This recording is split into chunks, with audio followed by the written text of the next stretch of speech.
which stated an individual would need 1 billion years in the year 2015 to watch all the video content of 1 month, which is on the web.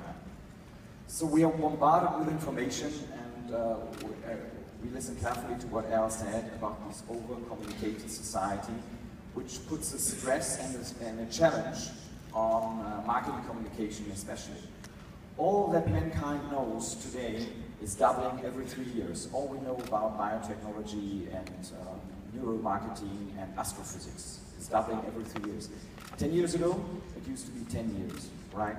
So this is an enormous challenge. And what is content marketing about? Content marketing is a contemporary technique of creating and distributing valuable, relevant, and consistent content in order to attract a clearly defined customer audience. If you look at the slide, there we have 2 kinds of, I call it paradigms or management philosophies. On the one hand side, we have this transactional approach to marketing to the customer when sales is predominant. So the products of the company are the main focus of advertising, of communication. And we still have it today. Although a lot of companies claim that they're doing integrated marketing, we learned a lot about integrated communication, but however, a lot of companies, the majority of companies we are working with, is mainly selling products. So they are always trying to sell the products which they are producing, but they're not producing the products which they can sell. So that's a complete difference, a fundamental difference. So content marketing is more an enabler to really start with customer needs and wants and with the values that really do matter to them. So we listen, it is a customer sweet spot, I like the expression. So this is what content marketing is also about. Content marketing is an enabler to initiate relationships with your customers. And these, in the end, will build brand loyalty as well. Any kind of product or service is made out of certain kind of components. I like this structure here. And the core benefit is essentially the same with any kind of product. So whether you drive with a Ferrari or with a Fiat, every kind of car gives you mobility. That's the core benefit. And of course, every kind of company, no matter in which industry you are operating, wants to differentiate, wants to be different from competitors. And there are certain kind of value drivers, differentiation potential, like certain kind of warranties you're offering, design, after-sales services, etc., etc. But all these are subject to imitation, because what you really want to achieve is you want to come up with a sustainable competitive advantage. So what is a sustainable competitive advantage? To put it into a nutshell, it has to be meaningful to customers, it has to be perceivable by customers, and at least for a midterm period, it has to be unimitable. And if you really carefully check what you have as a value proposition and potential differential advantage, you have to really try very, very hard thinking, is it sustainable? And the only or the most predominant levers that there are, no matter what you're selling again, is brand. Listen a lot to what the function of a brand is. It's perfectly said, I think a brand is nothing more or less than a collection of perceptions in the hearts and minds of the customer. This is what really a brand actually is. And this is an enabler, of course, to initiate relationships and foster them over time and really get in touch with the customer. And relationships as well, especially if you're operating in the B2B arena, business-to-business markets, right? So this is the problem we all do face. So all products and services, they are more and more alike. So we have the threat of commoditization. No matter whether you're selling cars or anesthesia devices or books or laptop computers, they're all more and more alike. Because if you have some kind of advantage which is rooted in some kind of functional benefit, it is copied in an ever shorter period amount of time. So we can do this with anesthesia devices and cars and laptop computers as well. So the challenge is, of course, is to communicate effectively. And effective communication is not only about emotions, but if done in an excellent best practice way, it is about creating an entire value universe, we might call it. which are all associated with brand. And the case study I'm shortly talking about is the Dirt is Good campaign from Unilever. And prior to the campaign they started in the year 2004, every kind of value proposition of detergent or laundry brands looked the same. So it was all about getting dirty clothes clean again. And here I will show a typical commercial. If you please show the spot.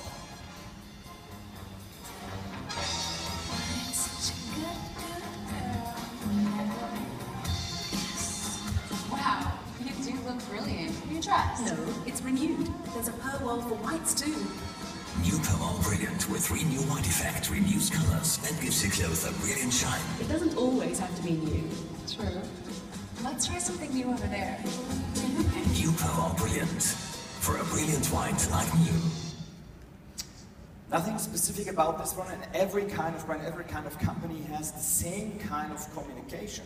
So it leads you nowhere, and over the last 100 years, this has been the same.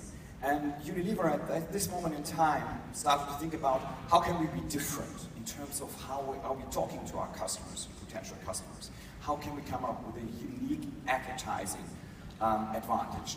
And the traditional way or the traditional perception was that dirt is bad, stains are bad, it's a bad thing, you have to get away with it.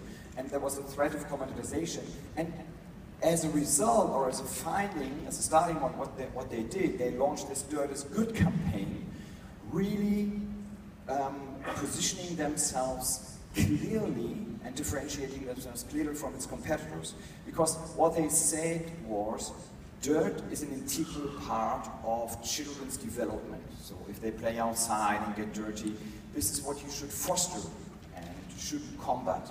And the Dirt is Good concept is this memorable slogan that Al was also thinking about or talking about. And they started to redesign in 70 plus countries all their homepages, because prior to this one they've been doing what all companies have been doing as well. So they were talking simply about their products and about the function of the product, but nobody's actually interested in that.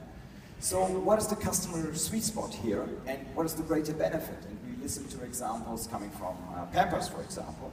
And here they identified this Dirt is Good campaign. And let us look at the commercial which they kicked off on their social media platforms and on their homepage.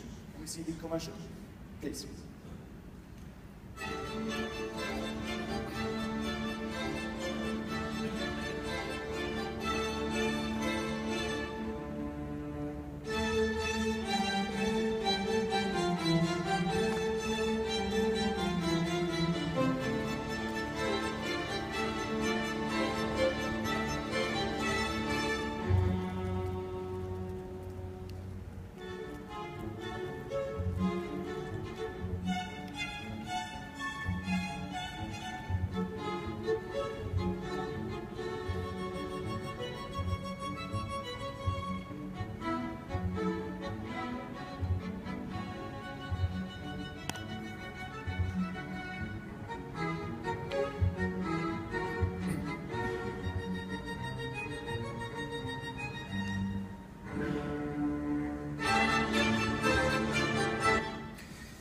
So what is recognizable about this kind of communication and value proposition?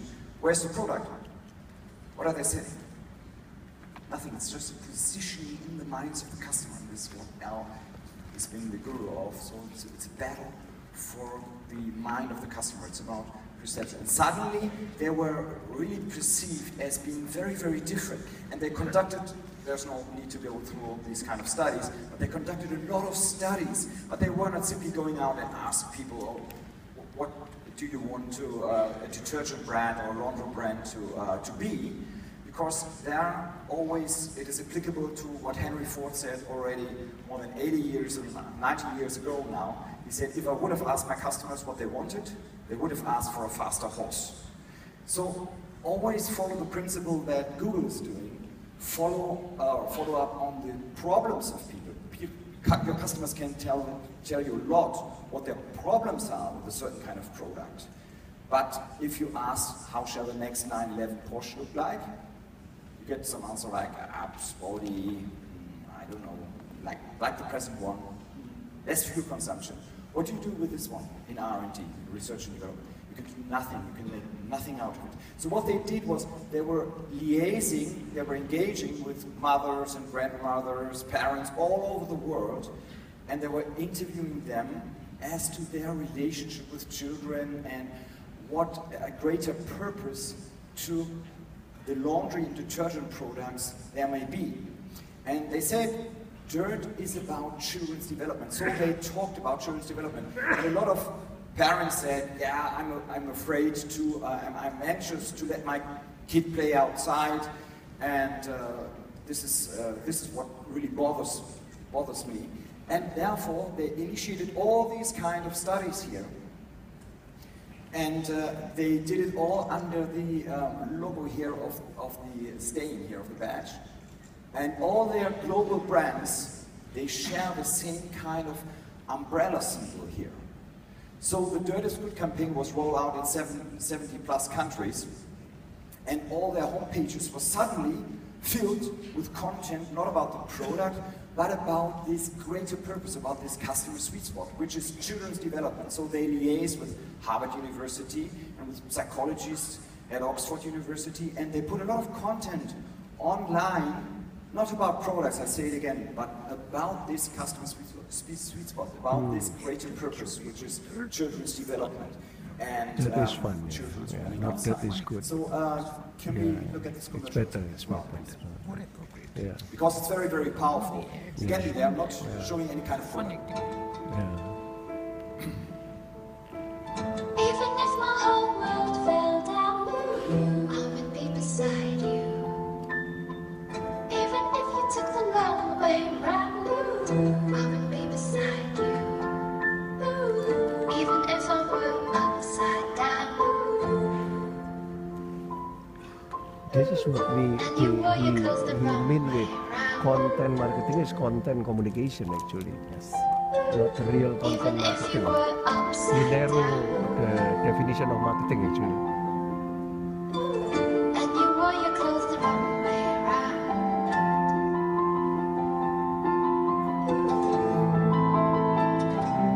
No, if you love your child, you don't set that child free.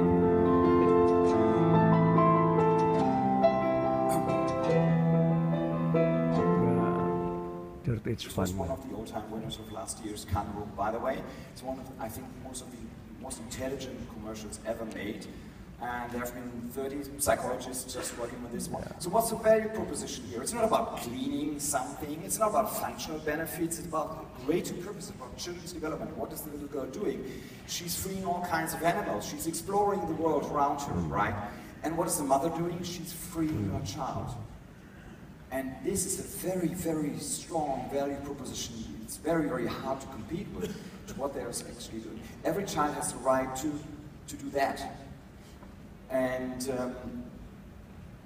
I have to speed up a bit. And these are the only numbers I'm allowed to show to you about the success of the campaign. It also capitalized quite dramatically, because what they did, they were not just putting content online, but simultaneously they were starting What is your opinion a about certain kind of Gallup? Twitter account, which is Dirt is Good. opinion?